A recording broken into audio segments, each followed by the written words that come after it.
This week on... Yes, guys, it's your boy Vig from Mudtall FC, and we've got another banging vid for you. Today we're talking about those shitters up in North London. Arsenal might have fucking beat Wolves, but Jesus Christ, we need to talk about Tottenham. How the fuck did they get slapped up by Sheffield? Yeah, Kane maybe put on too much weight during quarantine, that's why I can't put in the goals right now. Out of both Arsenal and Spurs, who's worse off? And what adjustments do both clubs need to make?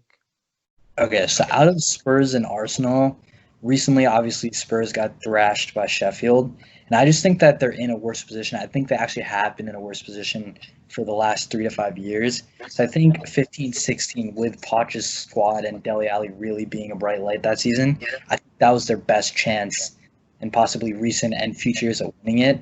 I just think Arsenal are much more able to mobilize and win it sooner than Spurs again. I just think with Spurs' back line contracts fully going out, Alderweireld, Vertonghen, Davies, the fact that like Aurier is the most consistent defender in that squad, like says everything about it. And then, like Lloris, like he's a goalkeeper in name, but like literally the atoms of the ball go through him every time. But yeah, it's my take on it. Yeah, I mean, in terms of Spurs, like they're like looking like a shambles because their back line is honestly like we saw against the Sheffield game. Like how are you gonna let like two guys practically just like walk in the box and then they took a shot? I mean, Ben Davies and Aurier, one of them can go forward for their whole life. Like Aurier can like go attack their whole entire life, but if you ask him to defend, he can't defend for his life. Ben Davies is the other way around. He doesn't provide anything going forward, but in terms of defense, he's like But in terms of the midfield, right? I feel like honestly, Tottenham have a decent midfield, but for me, it's their top, like their front three. It's lacking. Like Son lately hasn't been in form. Like I mean, he's a great player, but he hasn't been like after the restart. He's been like on and off. And then Kane needs some support because that front like Mora and like let's be honest, like Mora is a great player, but like I feel like he lives like Spurs fan lives off that like Champions League like run he had, but he hasn't like when's the last time we've seen him get a goal for Spurs? Like I don't remember like in this season. So I think like in terms of like depth, Spurs need a lot of help, especially if you're gonna let go. I mean, it seems like Vertonghen and Alderweireld are gonna leave, and they're like, I mean, they're not like the world class defenders, but they're the ones. I mean, I think any Spurs fans, I don't know, would probably prefer them over Sanchez and the other dude. I forgot his name, but yeah, I think for me it's just in terms for Spurs it's just depth, and for Mourinho it's kind of shocking because we all know that Mourinho is a defensive coach, like he like part of the bus, and his team is like like against especially against Sheffield they're like shocking. That's why it's like they're like different. Like Arsenal in some cases they have depth and then they have youth. That's the only thing I had. But yeah, no, Arsenal. I mean, Arsenal not that much better. Let's be real. I mean, yeah, they've gotten some wins, right? But yeah, I guess the Wolves result was really good. You can't lie. Like they played pretty well. They kept Wolves quiet. Wolves didn't really show up. But like with Arsenal, they're gonna like collapse like they always do. That defense is questioned, right? And I mean like yeah, Tottenham played bad, but like, the thing with Tottenham is I've always been an advocate they should never got rid of Pochettino.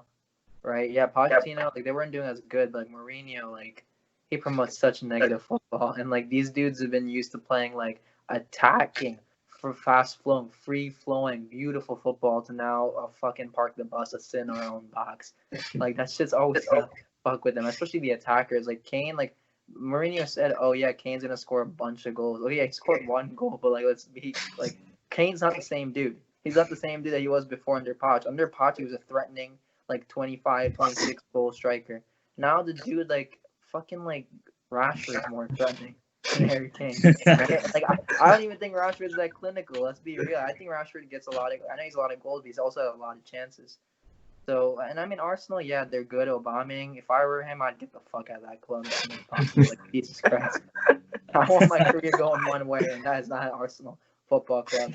But, I mean, I'm being honest, even Saka, like, he signed a deal. Like, bro, that dude has so much talent. Why the hell do you want to rot in a shitting club like Arsenal, playing left back? Nah, Like, I gee, feel like for Saka, no, he's tell like, me, you know, would you rot with the amount of ability that kid has? Would you want to sit at fucking Arsenal? He got 11 assists playing left no, back. but Vignesh. Let's be honest. What other top 6 club would take Saka away? You know, like Yeah, it's actually not, give him playing time too. Yeah. yeah, like I mean, especially it's like not it's necessarily not. top This is the thing 6, about but Saka, right? This is the thing about Saka. You know, like all the youth, if they want more playing time, they probably have to go to like a shittier club like Everton or those kind of clubs. They're not gonna be able to get minutes. I mean, of course, Saka's getting. I mean, I for me, like Saka's been great. I mean, I mean, Arsenal and right now in terms of like table positions, all that, and depth. Spurs. I mean, Arsenal are way ahead of Spurs, but like I don't think Saka. Like for me, if I was Saka, I would just stay. I mean, even though Arsenal have not been up to the top 6 reputation club, I mean they're still top 6, so I would still stay. Like we always like Arsenal used to be talked about as like invincible, like competing for a league title, and now we're like talking about like we're praising them for beating Wolves. Like that's not top that's 6 a mentality. fact, yeah. So like I mean they have good youth, but I don't think you can solely trust youth. Like Saka, Martinelli, like Tierney, they're all good, but you can't expect them to lead your team to like they're fighting for Europa League right now. Like that's pretty sad. So I think they gotta get rid of like Aubameyang and like Lacazette and bring in some players that aren't too old but like have experience to kind of like a captain, like a Roy Keane. I'm not saying bring in like a legend like Roy Keane, but someone who can be a good captain for them to lead them to kind of where they were before, because they have a good, like Arteta's good, but there's like no one there for them to really work with. Honestly, like I feel like that's the thing with like Arsenal like lacked after like Vieira left and all that stuff. Like that one central leader that like commanded the team. And you know Arsenal fans, they've been crying for like a central defender since like who knows, but like but like for me in terms of the bombing situation, I feel like for me as a person, I feel like he should leave, obviously, because you want to win titles, compete for the Champions League. I mean, if you look at it now, like in Borussia Dortmund, he was competing for Champions League rather than in Arsenal. So, but the thing about Aubameyang is, I feel like he's like Arsenal fans are like, obviously he's their best player, so Arsenal fans are like pressurizing him to like sign the contract. But he's still like for me, I think he'll leave because the fact that he's stalling for this long. Maybe stalling or thinking about it when you have Saka just signed a new contract and then you have Martinelli sign a new contract. So for him, he still cares about his career, but like in terms of like what Chris said, I mean, they need to replace Aubameyang faster. Who knows? To talk about Aubameyang though, if I was Aubameyang, maybe Williams in a similar situation. If you're a 30-plus player, Prem or not, and you have like decent pedigree, you're gonna be looking for a contract. Because like a few years ago, if you're a 30-year-old, getting a 1-year deal is even lucky. I just think if you're Aubameyang, like obviously you want to win some silverware, but I think getting the nice payday, being a franchise player, feeling the love, and like chilling out with Lacazette is good. But looking at it from like a Lacazette, an Arsenal board type of way, and like you want to run the club, you have to sell him as an asset. I feel like you guys think of actually selling an Arsenal to like fix the club. Yeah, I think they have, because like if you like even a few weeks ago, like you're seeing like their star players, Özil, Lacazette, and Aubameyang are sitting under an umbrella watching their team lose to Brighton. Like that's what your star players should be doing. Like we're saying Southampton, but yeah, that was funny. Lacazette was just chilling, and then Ozil. If I was Ozil, I would have probably like flipped off the camera. Yeah, no, I mean, like, definitely. I mean, the thing with Arsenal is I've always said it, like, yeah, Tottenham might be, like, looks like they're worse off right now because they lost and they're in 10th, or Arsenal are, like, 6th or whatever. But let's be real. I've always been an advocate. I've been, like, before anybody. I don't think Arsenal have a manager problem. I don't think it's been system or whatever. I think their players are genuinely top 10 quality. They're not a top 4 team quality. They're not a top 6. Like, those players are shit. They're shit players. Like, you can't get the best. You could put Pep Guardiola, you could put Jurgen Klopp, you could put Sir Alex Ferguson. No one is getting anything out of that squad. That squad is awful. And just Tottenham are underperforming. No, That's all for I'm me, saying. right? Tottenham underperform. When I look at the Arsenal squad, I feel like, I mean, obviously their defense is hella suspect, but there's no like honest real creativity in the midfield. I mean, yeah, you have Ceballos, Chaka, but like you're not gonna like your main player is Ozil, but I mean they're not playing Ozil, so in terms of like playmaking, Ceballos has been like he's been like all right, but like in terms of like quality, you see like I don't think in the midfield they just like lack that like creativity. Yeah, and just the defense though, I don't think Spurs' defense is that far away from looking like Arsenal's back line. It's like all the people like vacate and then I don't know, go to China, like whatnot in leagues.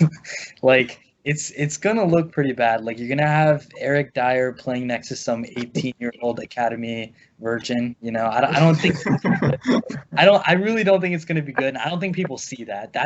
That's where, like, as a neutral, like, okay, shit on Arsenal. Like, I love sitting on Arsenal, yay. But like Spurs, like, it's not that far off. I just wish people would see the picture. They got to heard of Mourinho. I think there's people. Like, you have Tanganga. I think that dude's good. He's a solid player. He's young. And Eric Dyer is a joke. Davinson Sanchez is good. The fullbacks are sus. No, the fullbacks are sus. Like, Ben Davies and Aurier are sus, but. No, but I think the team overall, yes, they need center backs, but overall the team has good structure. Like, you can't tell me like Harry Kane, Son, Lucas Moura, Lo Celso, like Sissoko, these players are not good enough. Maybe let me rephrase that, Vinesh. I just think the versatility of the squad is not good. Like, for example, like West Ham this season, when they don't have the ball, they don't get points. And I just think with Spurs, like even now under Jose before Poch, I just think that like now if it's not counterattacking, they don't have that person to pick the pass because Kane is not a counterattacking striker; he's a poacher. I just think as a poacher, you need someone to feed you, and it was Eriksen. I don't think Lo Celso is that player. If you guys want to talk on that, I think he's a good dribbler and he's very quick, but I don't think he has like the vision or the creativity that Eriksen had to provide for Kane. Eriksen, honestly, in the Prem, I feel like he's a good player, but in terms of like, I think he's really underrated. Like especially you can see what's happening to the Spurs side. Like, you have Lamella's good hold up play. But, like, they're not, like, up to, like, Eriksen's level. Like, at that point, like, when he was there, he was competing with De Bruyne for most assists and stuff like that.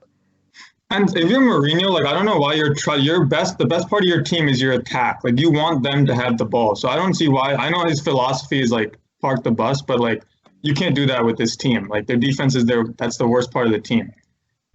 Exactly. Just to kind of wrap this, like a hot take type of question. So obviously Poch took them to the final, their first ever champion final. But I think, like, do you guys think if Spurs had Mourinho in that Champions League final versus Liverpool, there's a different result, or do you guys still see Liverpool winning 3-0 or 2-0? There's definitely a different. I mean, I still think Liverpool were too good that year in that game, but definitely they wouldn't have seen the first 10 seconds. See, this is the thing. This is the thing, right? You would have kept them like tight. Right, defensively, it might have been like. I mean, honestly, you could see Tottenham win that. I mean, how many times have we seen Mourinho with Porto, underdog FC, and he won it there? Like, we could see a win. He could have done something, nick it off a corner, nick it off a set piece. Yeah, for me, I mean, in terms of Mourinho in the Champions League final, it could go either way because we know that like Moura had in that run last year. Moura had like a hell of a run when he like single-handedly took Spurs to the finals against Ajax. But we were expecting him to start over like Kane in the finals. And when you see here, right, I would say like one thing Mourinho has done is like use Moura a lot this season. So you could probably see like a different like outlook. Maybe Spurs can win it defensively, but I mean if the form that Moura was on in that run, I would probably start him. And if he didn't do anything in the game, then I'd probably put in Kane. But like we all know like the referee probably covered like more based in Kane that game. And I think that's my problem with Pochettino in that final. For all his excellence, bringing up Spurs, magic with Southampton, I just think having the IQ in that game to play Moura, given his form even, over Kane against a very like mobile back four in Van Dijk, Robbo, and Trent, I just think that's where Mourinho's the difference. Because I think like obviously Pep is the king of possession. Klopp with like the game press, the counterattacking style. I just think Mourinho is really underrated for his style right now, especially like getting second place with United in like 17-18. The thing about Mourinho is like, I think it's like underrated because like right now, like he used to do that like with other teams, but right now he's with the way he's playing, he's not getting like a result or a trophy. So that's why it's like not like appreciated. Yeah, I'm agree with Mooney. Like I think a few like years ago, like I think he was really good at implementing his tactics, but like I think his tactics nowadays can win you one game or like a stretch of 3 to 4 games, but it's not going to win you a league title. Like I don't think if Mourinho was there from the start of that Champions League season, I don't even think they'd be close to the final. Yeah, that's true. That's true. Yeah, I think that's completely fair. Yeah. Thanks for watching. Make sure you smash that like button. Hit the subscribe button. And we'll catch you in the next vid.